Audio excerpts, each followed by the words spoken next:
Aquí tenemos armado el circuito del PLL con el divisor hecho con los 4 circuitos integrados 74-163. En este caso estoy utilizando el primero, es un HC 163, y los 3 que siguen son 74LS 163. Tenemos los dip switch, los divisores, más aquí tenemos la puerta, las puertas que conforman este circuito integrado. Es un 74HC14. Tenemos el 4046, que es el comparador, el diodo LED que está indicando que está en frecuencia y en fase, la división que tenemos y cómo está dividiendo la frecuencia, cómo está colocando en frecuencia y en fase, cómo está ajustando al oscilador, al VCO que tenemos, que es el que ya habíamos visto antes, que está construido a base de un 74HC00 y un 74HC04 como etapa final. Y de este lado tenemos el CD4011 con el oscilador de 4 MHz y los dos 4518, que son los que nos van a dar la división final a partir de los 4 MHz para lograr tener divisiones por, en este caso yo lo tengo puesto para 500 ciclos, puede ser para 1000 ciclos, 2,5 kilociclos y 5 kilociclos o kilohertz.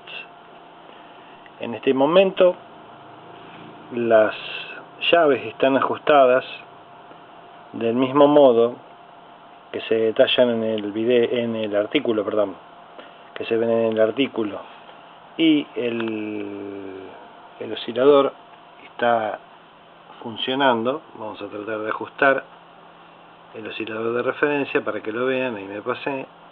Está ajustado para trabajar en 7095. Ahí tenemos una frecuencia totalmente estable de 7095. Les recuerdo, el potenciómetro después nos va a servir de clarificador cuando lo utilicemos en transmisión o en recepción, pero ustedes pueden a esto dejarlo fijo con un capacitor o condensador variable. Nosotros usamos un potenciómetro con un diodo que hace las veces de varicap. Y aquí tenemos, como les habíamos dicho, el VCO. Si nosotros de los 7095 que tenemos allí incrementamos el primer valor, el primer dígito, vamos a pasar a tener 7095 con 500. Hemos aumentado 500 ciclos. Si también aumentamos con el segundo, vamos a aumentar el doble, o sea 1000 ciclos. 1, 2, 4, 8. El doble serían 1000 ciclos, que es lo que nos vamos ahí a 7096, 500. Si de repente queremos variar un valor mayor con un múltiplo de 500, como ser en la última llave, que es de 128, el peso binario es de 128, lo que haríamos sería sumarle 64 kilociclos al valor final de frecuencia. Observen que el LED siempre está encendido y siempre está marcándonos que estamos en frecuencia y fase, y ahí nos hemos desplazado hasta 7160 con 500. Si le sacamos esos 64, nos vamos a 7096, 500.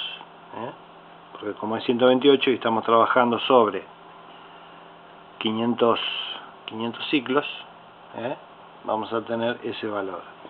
Si yo lo cambio desde 500 ciclos lo paso a 1 kilociclo. Observen lo que hace el LED del PLL. Está intentando enganchar en frecuencia y no lo logra. Estén atentos a ese comportamiento para aprender a manejarlo al PLL. En este momento yo me pasé a 1 kilociclo, a una división de 1 kilociclo, y la frecuencia que me da es una frecuencia que no es válida, no es una frecuencia válida. Vamos a buscar otra. Ahí estamos, en 8049. Esa es la frecuencia que nos da según cómo hemos ajustado las llaves divisoras del PLL. ¿Por qué yo les dije que no era una frecuencia válida? Porque la llave del último peso, o sea, el último divisor que estaba levantado, que era este, se nos escapaba el oscilador de la frecuencia, y el final era un final así, ¿ves? Era un final estable. El final no era un final estable, el oscilador estaba libre, oscilando libre a cualquier frecuencia. Estaba buscando, el PLL estaba buscando a ver si lograba hacer enganchar mediante la tensión de error al VCO, y al no poder, queda oscilando en una frecuencia libre. Bajándole la división, nosotros logramos que se estabilice en un punto. Ahí está, como será en 8049. Dijimos que estamos en variaciones de 1 kilociclo, o sea que si bajamos esta, vamos a pasar a tener 8048.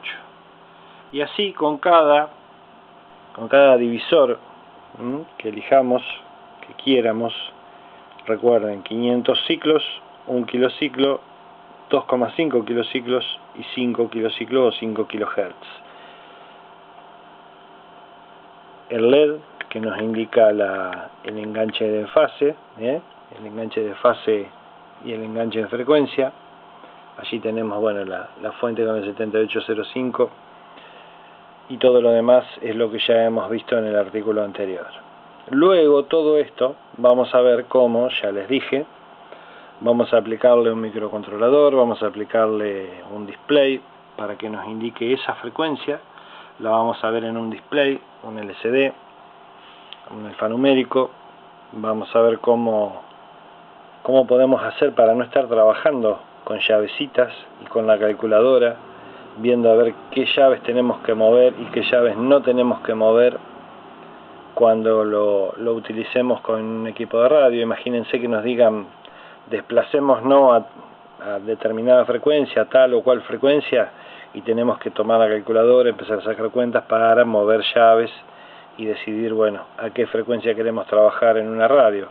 De repente en instrumentos que sirvan como frecuencia patrón no haría falta, porque tendríamos el tiempo suficiente, pero en una conversación de radio se hace complicado hacerlo rápidamente al cambio de frecuencia moviendo las llaves. Se los digo por experiencia. Uno de las primeras experiencias que tuve fue esa, así que tenía que estar con la calculadora permanentemente al lado para cuando me invitaban a conversar en otra frecuencia. Así que acá tenemos el PLL funcionando y dándonos una frecuencia prácticamente exacta.